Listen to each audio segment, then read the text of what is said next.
Hello guys, আগের দিন আমার বস সব বেবি শাওয়ারের বেলুনগুলো ফুলিয়ে রাখছিল আর আমি এদিকে মেহেন্দি পরে রেখেছিলাম, তো সেটাই তুলেছি। দেখো কত সুন্দর কালার এসেছে, খুব ভালো লাগছিল। দুজন মিলে রাত 1টার সময় কাজ করছি। আর পরের দিন সকালবেলা স্নান ধান করে উঠে আমি আলতা পরে নিয়েছি, যেটা আমাদের নিয়ম। আর ঘর ঠরও গুছিয়ে রেখেছি, সব লোকজন আসবে আমাদের বাড়িতে আজকে। দেখো আমার বোনরা সবাই চলে এসছে তত্ত্ব নিয়ে।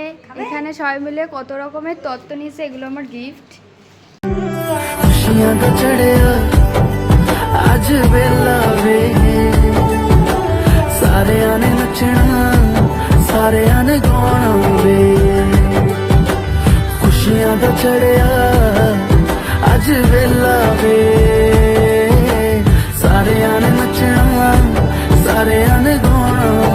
এইখানে সবাই আমার খাবার দাবার রেডি করে দিয়েছে। আর সাত জাগে স্বপ্ন জাগে খুশির সেদিন বেশি দূরে না সখী হবে গরব নিমা। একজনের হাতে জামা, আমার হাতে প্যান্ট, মানুষটা গেছে বাথরুমে। কি আর বলি, হ্যাঁ মুখটা দিয়ে ঘাম বের হচ্ছে,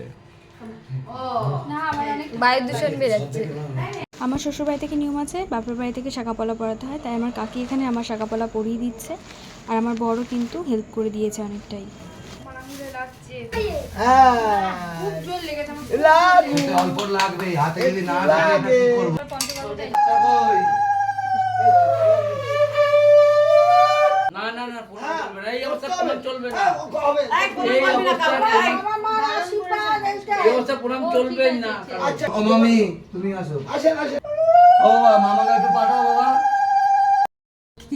কাছে কি আমার বেবি কি এখনই হয়ে গেল?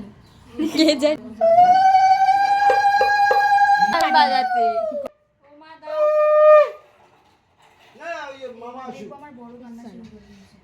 কাঁদছে কেন?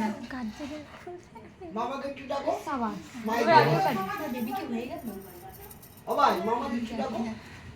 এবার আমিও কাঁদবো। চেঁচানি করবো।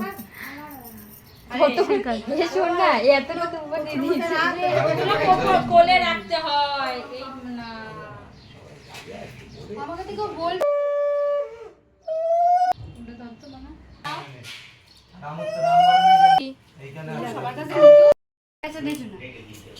আরে তাড়াতাড়ি করবো।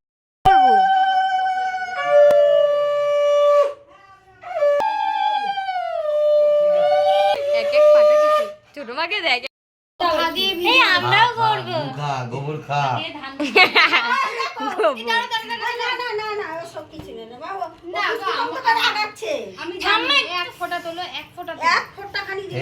কালো দাঁড়াটা গোবর দেখেছি। এই যে গোবরটা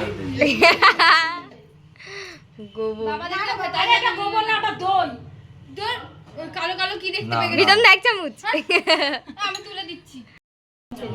অতটা কেউ তোলে না। ঠিক আছে এই গোবর পয়া ছিল, তুমি আশীর্বাদ করো। হ্যাঁ তোমার আশীর্বাদ তোমরা কি করে বুঝলে ছেলে আসবে না মেয়ে? কি আয় আয় কি এখনি চলে আসবে? পেটে দাও, পেটে দাও। হ্যাঁ ঠাকুর ভালো রাখো।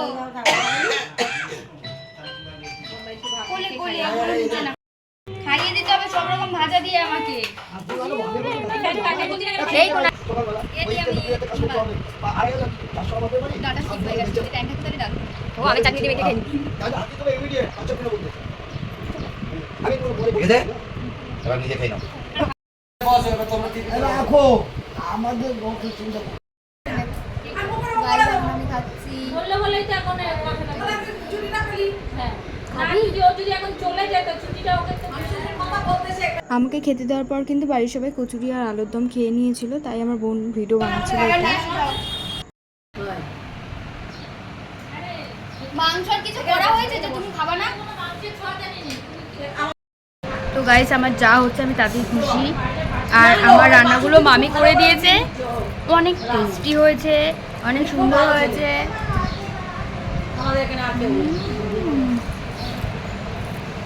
আমি অনেক খুশি আজকে আমার এই দিনটা এত সুন্দর সেলিব্রেট করার জন্য। আমার বাড়ি শ্বশুর বাড়ি সবাইকে thank you so much so much. দুপুর প্রায় 2টো বাজে। এখন সবাইকে একে একে খেতে দেওয়া শুরু করে দিয়েছিলাম আমরা। এই বাচ্চাটা আমার দাদুকে বলছিল আমার দাদুর দাঁত কোথায় গেছে। আর আমার ঠাকুমা কোনো ক্যাটারিংয়ের রান্নাই খায় না, তাই ঘরে যা রান্না করেছিল আমার জন্য সেটাই দেওয়া হয়েছিল। আমার স্বাদের মেনুমে দিয়ে দিয়েছিল লাল শাক ভাজা, মাছের মাথা দিয়ে ডাল, আলু চিপস ভাজা, সাদা ভাত আর লেবু। তারপর দিয়েছিল পটল চিংড়ির তরকারি, বড় বড় ডিমালা ট্যাংরা মাছের ঝাল, কাতলা মাছের কালিয়া। এটা কাতলা মাছের কালিয়া বা কষা দুটোই বলতে পারো। পুরো ভিডিওটা এমন তাড়াহুড়োর মধ্যে হয়েছিল যে তোমাদেরকে ভালো করে আমি দেখাতেই পারছি না। তারপর দিয়েছিল চাটনি, পাঁপড় আর রসগোল্লা। হয়তো এটা কাঁচা আমের সন্দেশ ছিল, এটা আমি খাইনি, আর আইসক্রিম। এখন প্রায় 5:30 বাজে। আমার বাড়ির সবাই বাড়ি চলে যাচ্ছিল, সবাই তাই জন্য বাই বাই করে দিল। আর এখানে আমার একটা বান্ধবী এসেছিল যে প্রীতমের বন্ধুর বউ, খুবই লজ্জা পায় ক্যামেরার সামনে। ভিডিওটা আমার বরকে পুরো ভিডিওটি তোমাদেরকে দেখাতে পারেনি সবসময়, কারণ আমার বর অনেক খাটাখাটনি করেছে। প্রচুর খাটাখাটনির পর এখন রাত 1:30 বাজে, আমি আরও খেতে বসেছি গায়ে সব কাজ সেরে। দেখিয়েছি বলো রান্না কেমন হয়েছে সব কটা বলো, আজকে মুখে বলতে হবে বলো, আজকে প্রত্যেক কটা রান্না কেমন হয়েছে বলো। তোমরা যদি দেখতে চাও আমার সাথে আমি কী কী গিফট পেলাম তাহলে পরে ভিডিওতে দেখাবো। আজকের মতো এইটুকুই, টাটা।